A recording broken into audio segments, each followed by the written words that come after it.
بسم اللہ والحمد للہ والصلاۃ والسلام علی رسول اللہ، اما بعد۔ ہمارا موضوع چل رہا تھا نفقات کے حوالے سے کہ انسان پر دوسروں کے حوالے سے جو اس پر اخراجات کی ذمہ داریاں ہیں،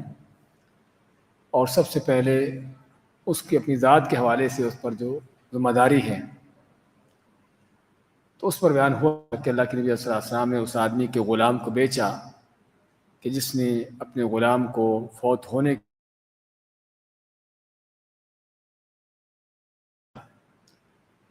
اور اسی وجہ سے اس کو غلام کو بیچا کہ اس کے پاس کو اور مال نہیں تھا۔ غلام کو بیچ کر آپ فرماتے ہیں اور جو اس سے بچ گیا اپنے گھر والوں پر، اور جو اس میں سے بچ گیا اپنے رشتہ داروں پر، اور اس طرح سے تو اس میں آپ نے ترتیب بیان کی کہ آدمی اخراجات میں ذمہ داری میں سب سے پہلے کس چیز کا ذمہ دار ہے؟ اپنے آپ کا ذمہ دار ہے۔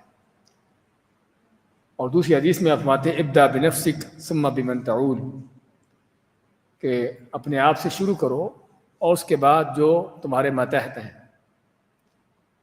تو لیکن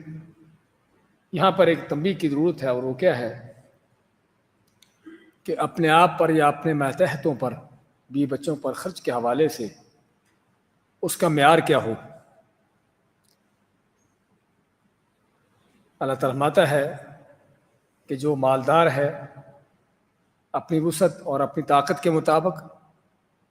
اور جو تنگ دست ہے وہ اپنی وسعت اور طاقت کے مطابق۔ ایک تو اس لحاظ سے جو قرآن نے ہم کو معیار دیا ہے کہ اخراجات کے حوالے سے انسان پر ذمہ داری کیسے اعتبار سے ہے کہ جتنی اللہ نے اس کو مالی طور پر استطاعت دی ہے۔ دوسری چیز کہ خرچ بھی کتنا کرنا ہے۔ خرچ وہی ہے جو ان کی ضرورت، ان کی حاجات اور اس سے متعلقہ ہے، نہ کہ اس سے بڑھ کر فضول خرچی اور عیاشی، وہ چیزیں کہ جو بعض لوگوں کا اکثر لوگوں کا حال بن چکا ہے کہ اس قدر اخراجات کا معاملہ ہوتا ہے کہ عیاشی کی حد تک، فضول خرچی کی حد تک، پیسے کو اڑانے کی حد تک، حتیٰ کہ بعد میں قرضے لے کر اوروں سے مانگنے پر مجبور ہوتے ہیں۔ اور یہ چیزیں کوئی شک نہیں کہ اس کی بے وقوفی، حماقت کی بھی دلیل ہے، اور شرعی طور پر بھی ناجائز اور حرام ہے۔ اور مزید یہ کہ اگر ہم سلف صالحین، صحابہ، تابعین، بلکہ سب سے پہلے نبی اکرم صلی اللہ علیہ وسلم کی سیرت کو دیکھتے ہیں تو ان کے اخراجات کا انداز کیا ہوتا تھا کہ باوجود اس کے کہ اللہ نے ان کو نبی کریم صلی اللہ علیہ وسلم کے حوالے سے خصوصاً کہ اللہ نے ان کو ان کے دنیا کی مال و دولت کی پیشکشیں کی تھیں، لیکن آپ لیتے نہیں تھے۔ اگر آپ چاہتے تو بہت مال اپنے پاس جمع کر سکتے، اکٹھا کر سکتے، اور بہت زیادہ زندگی کی سہولتیں حاصل کر سکتے، لیکن آپ نے ان چیزوں کو حاصل نہیں کیا اور نہ لینے کی کوشش کی، بلکہ آپ کو پیشکش ہونے کے باوجود بھی آپ نے ان چیزوں کو قبول نہ کیا، جو اس بات کی دلیل ہے کہ اصل یہ ہے کہ انسان دنیاوی ان چیزوں سے اس میں جو ہے یعنی کہ صرف اس حد تک اپنے پاس رکھے یا اس حد تک استعمال کرے جس حد تک اس کی ضرورت ہے، جس سے اس کی کفایت ہو جائے۔ کیونکہ ان چیزوں کے اندر آدمی جس قدر ہاتھ کھلا کرتا ہے، اسی قدر جو ہے وہ قیامت کے دن اس کا حساب بھی کھلا ہوگا۔ اس لیے ہم دیکھتے ہیں خود نبی صلی اللہ علیہ وسلم اور صحابہ کرام ان چیزوں کے اندر باوجود اس کے کہ ان کے پاس دنیاوی معاملات، دنیاوی لذتیں، دنیاوی نعمتیں بہت زیادہ حاصل کرنے کے ان کے پاس موقع ہوتے تھے، لیکن پھر بھی وہ ان چیزوں کو حاصل نہ کرتے۔ اسی طرح ہم دیکھتے ہیں ان کی سیرت میں سے کہ اگر اللہ نے کسی کو زیادہ دیا ہوتا تھا تو اس کو اللہ کی راہ میں خرچ کرنا، یعنی اپنی گھر کی ضروریات پوری کرنے کے ساتھ ساتھ اللہ کی راہ میں خرچ کرنا۔ اور یہ اسی وقت ہوتا تھا کہ جب واقع ہی ان کے اخراجات ایک مناسب انداز سے ہوتے تھے اور میانہ روی کے ساتھ ہوتے تھے۔ بعض لوگ اگرچہ عیاشی نہ بھی کریں لیکن اس انداز سے خرچ کرنا کہ اللہ کی راہ میں خرچ کرنے کا موقع رہے، باقی نہ بچے۔ اور ظاہری بات ہے ہر انسان اس کے پاس جو اللہ تعالیٰ نے یعنی کہ اکثر و بیشتر لوگوں کو، اگرچہ بعض لوگوں کو اللہ نے مالی طور پر کافی کشادگی ہوتی ہے، لیکن اکثر و بیشتر یہ چیزیں ایک محدود انداز سے ہوتی ہیں۔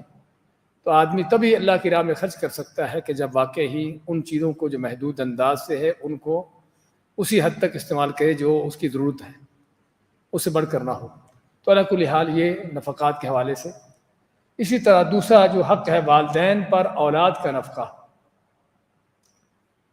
والدین پر اولاد کے اوپر خرچ کرنا ان کی ذمہ داری ہے۔ قرآن کریم اللہ نے اور احادیث میں نبی صلی اللہ علیہ وسلم نے کئی ایک احادیث میں اس کا بیان کیا ہے۔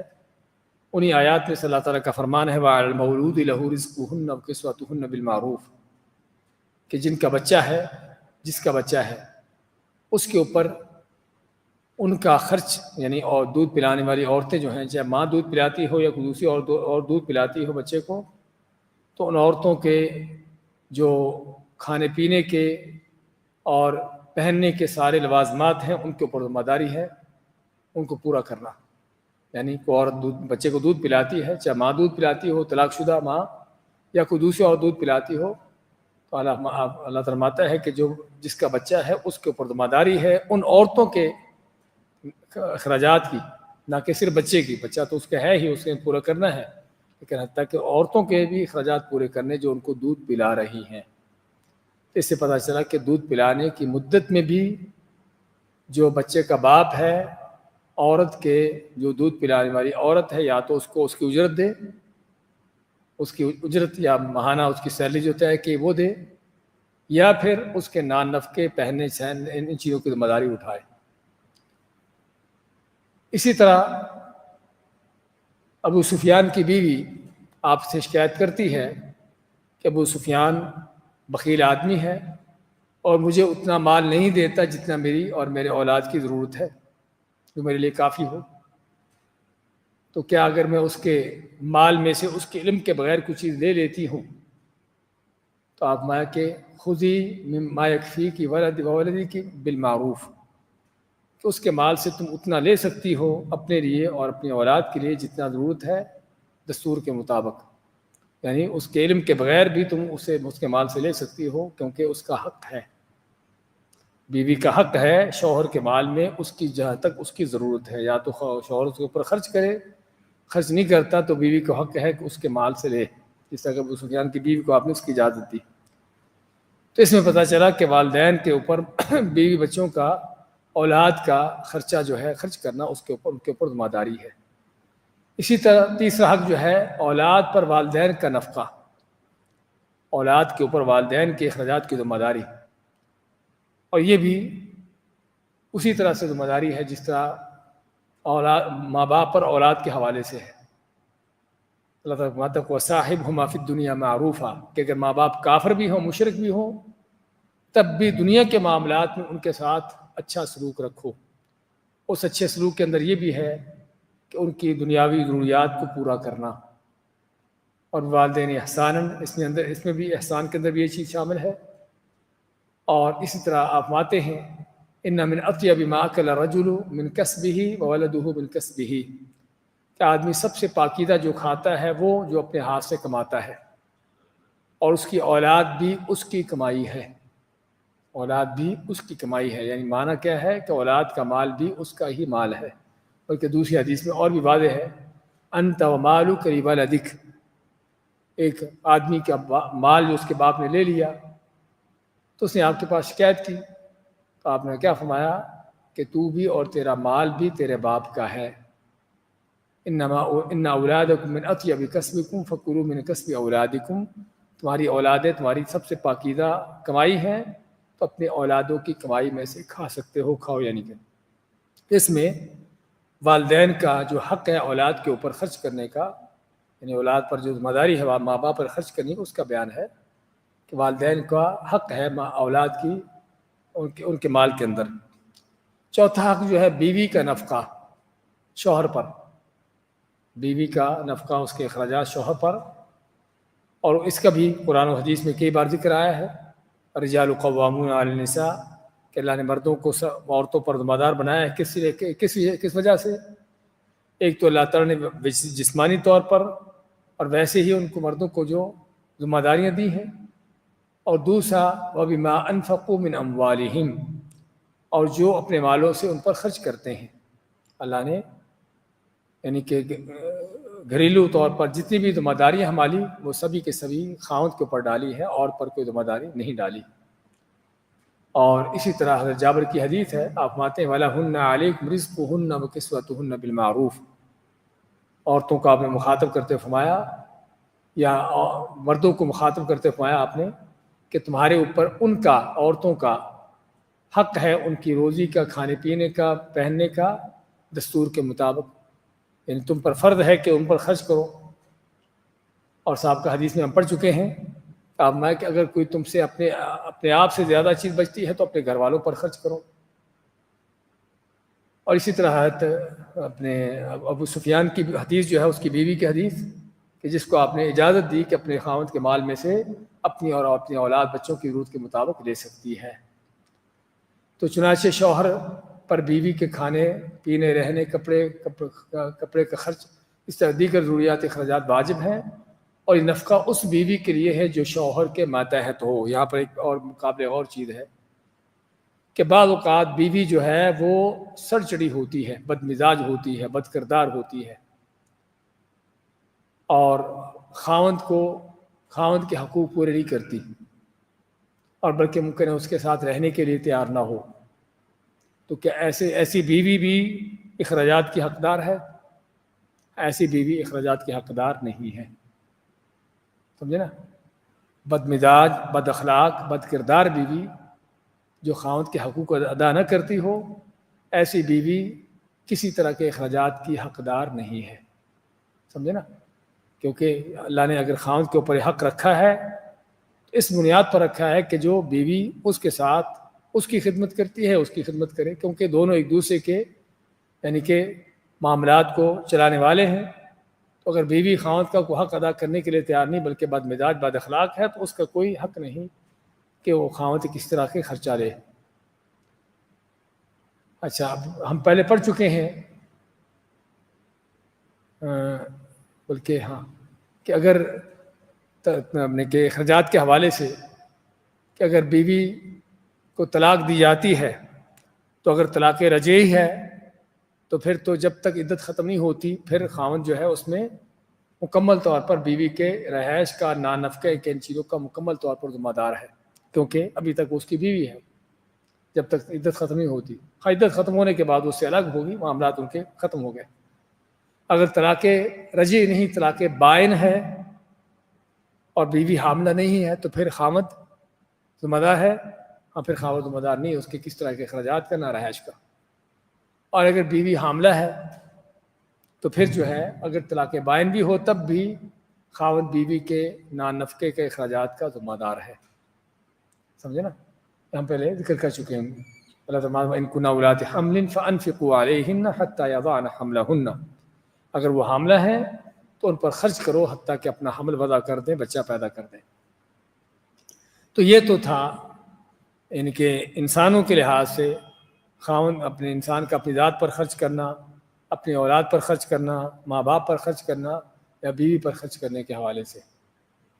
اس کے علاوہ دوسرا مسئلہ غلاموں اور چوپایوں کا نفقہ۔ غلاموں کا نفقہ، تو غلام جو سابقہ وقت میں غلام ہوتے تھے، کہ آج کے خادم، نوکر، میڑے وغیرہ اسی حکم میں ہیں؟ اس حکم میں نہیں ہے۔ کیوں نہیں ہے؟ کیونکہ وہ غلام تھے، یہ آزاد ہیں، یہ صرف ایک نوکر خادم کی حیثیت سے ہیں اور اپنے کام کی سیلری لیتے ہیں، جبکہ غلاموں کی سیلری ہوتی تھی؟ نہیں، ان کی سیلری نہیں ہوتی تھی، وہ ایسے ہی تھے جیسے کہ آپ کو چیز خریدتے بیچتے ہیں، جیسے کہ آپ نے اونٹ گائے خریدی ہے، ایسے ہی ان غلاموں کی حیثیت ہوتی تھی خریدے بیچنے کی۔ تو اس لیے ان غلاموں کے حوالے سے تو مالک کے اوپر، آقا کے اوپر خرچہ فرض تھا، لیکن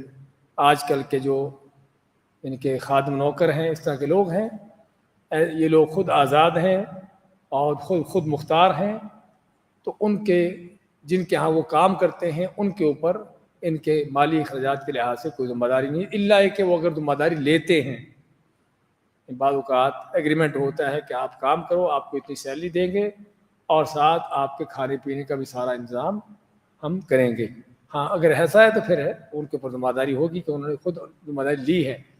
لیکن ابتدائی طور پر ان پر ذمہ داری نہیں ہے۔ لیکن صاحب کا زمانے میں یہ غلام تھے، ان کے حوالے سے بیان ہوتا ہے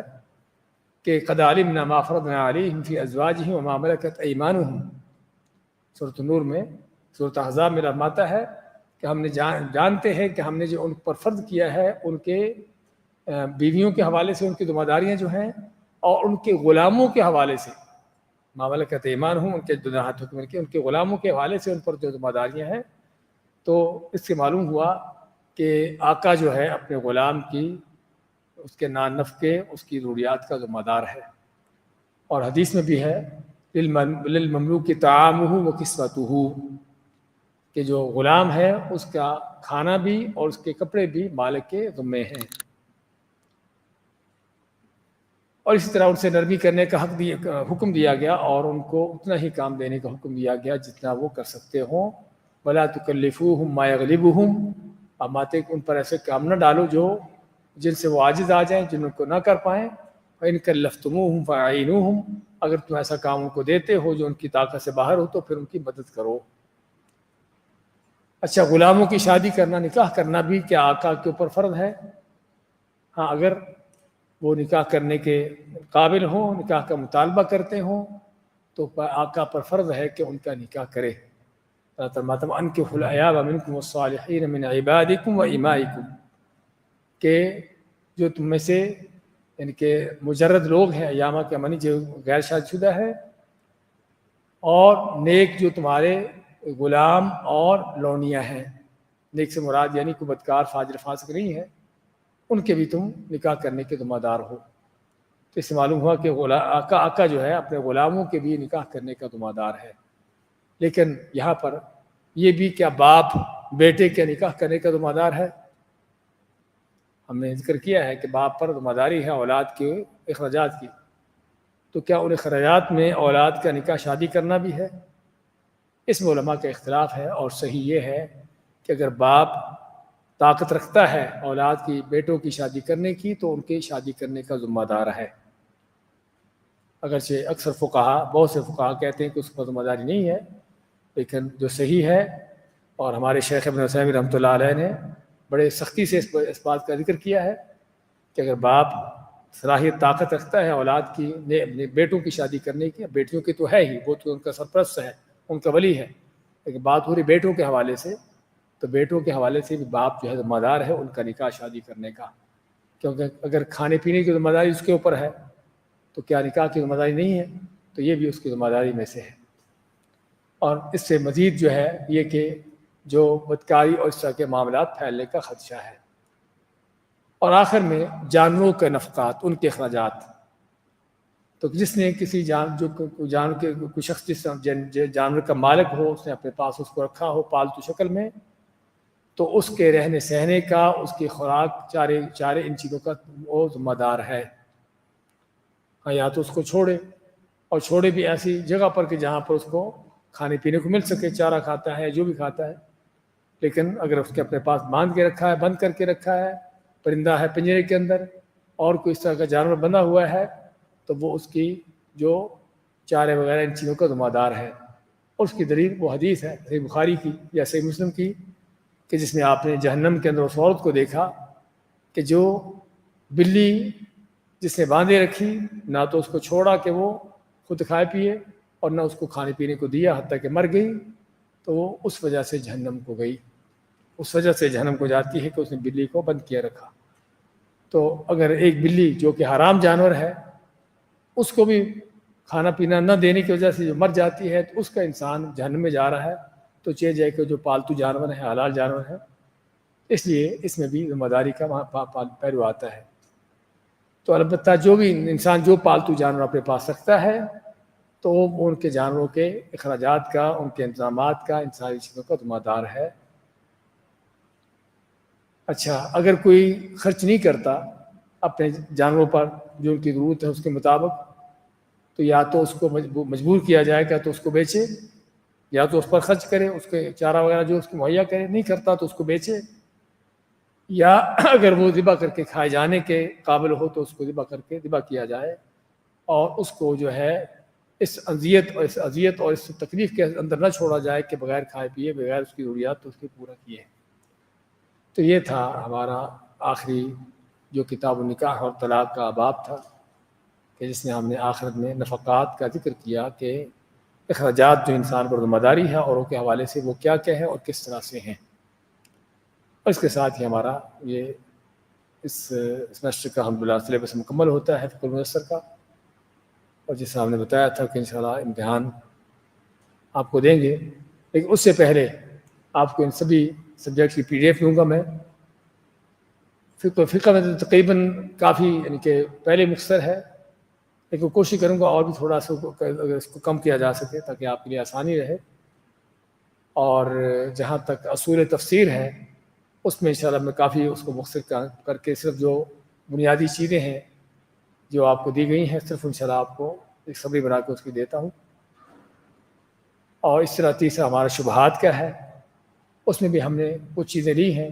تو انشاءاللہ اس کو مختصر انداز سے آپ کو دی جائے گی۔ تو لیکن پھر بھی آپ فی الحال اس کی فقہ المیسر کی تیاری کریں، کیونکہ یہ تقریباً جو آپ کو پڑھایا ہے سبھی کا سبھی ضرورت یعنی کہ ضروری ہے۔ اگر اس میں کوئی یعنی مختصر کیا یا کوئی کم کیا تو بہت معمولی چند چیزیں ہوں گی، اس کی آپ تیاری شروع کریں اس وقت تک انشاءاللہ آپ کو اصول تفسیر اور اسی طرح جو ہے وہ شبہات کے حوالے سے انشاءاللہ اس کے نوٹس بنا کے آپ کو دے دیے جائیں گے۔ ہاں جی، اگلے جمعے اگر آپ تیاری کر سکیں تو اچھی بات ہے فقہ المیسر کی، کیا خیال ہے؟ کر لیں گے تیاری؟ اب پورا ہفتہ آپ کے پاس ہے؟ ہاں جی، کیا فقہ المیسر میں مختصر جو ہے وہ بتایا نا پہلے مختصر صرف 57 پیج ہے صرف، میسر ہے پہلے ہی ہو، نام اس کو میسر ہے، آسان ہے، لیکن سورہ تفسیر میں چیزیں ہیں کیونکہ ہم نے وہ سلیبس جو آپ کو پہلے بنایا ہوا ہے وہ کافی تفصیلی ہے اور وہ کافی تفصیل سے پڑھائے گا پہلے ویسے، لیکن چونکہ یہاں پر اس کو زیادہ تفصیل سے پڑھانے کا موقع نہیں ملا، اس میں ہم نے جو آپ کو چیزیں دی ہیں صرف وہ آپ کو انشاءاللہ اس کی سمری بنا کے دیں گے۔ شبہات میں بھی یعنی کہ چند صفحات آپ کو دیے جائیں گے مختصر انداز سے، لیکن اگر آپ اگلے ہفتے تک تیاری کر سکتے ہیں تو بتا دیجیے، آنے والے جمعے کو انشاءاللہ آپ کا فقہ المیسر کا پیپر ہو جائے، کیا خیال ہے؟ ہاں جی سر، ہاں جی سمجھ نہیں آئی، جمعہ آ رہا ہے کیا؟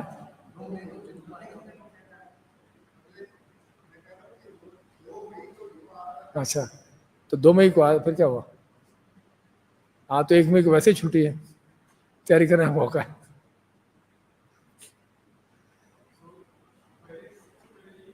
ہاں پہلے یہ لے لیتے ہیں، کیا خیال ہے؟ ہاں تو اس کی تیاری کریے انشاءاللہ، اس وقت تک میں انشاءاللہ آپ کے لیے اس کی سمری تیار کرتا ہوں سورہ تفسیر کی اور شبہات کی انشاءاللہ۔ اس میں بھی دیکھتا ہوں میں جو چیزیں مختصر کر سکے نا، خاص طور نفقات کے اپنے اس سے پہلے کیا اس کا نام خزانہ کے حوالے سے ہم نے کافی مختصر کیا اس کو، تو اس طرح کی چند چیزیں میں انشاءاللہ کوشش کرتا ہوں 1-2 دن کے اندر اس کا تھوڑا شارٹ بنا کے آپ کو پی ڈی ایف دینے کی۔ ہاں جی، سوال جواب جس طرح پہلے ہوتے ہیں، کوئی کوئز کی شکل میں ہوں گے، ہاں جی، کوئی صحیح خطا کی شکل میں، کوئی آپ کو آپشن دیے جائیں گے، کچھ لکھنے کو بھی، جس طرح کے پہلے چل رہے ہیں فرسٹ سیکنڈ لیول کے، اس طرح یہ ہونا چاہیے۔ آن لائن والوں کو بھی انشاءاللہ پھر دیکھتے ہیں، ان کو بھی ساتھیوں کو پروگرام دیتا ہوں کہ ان کے لیے امتحان تیار کریں انشاءاللہ۔ بارک اللہ فیکم، جزاکم اللہ خیر۔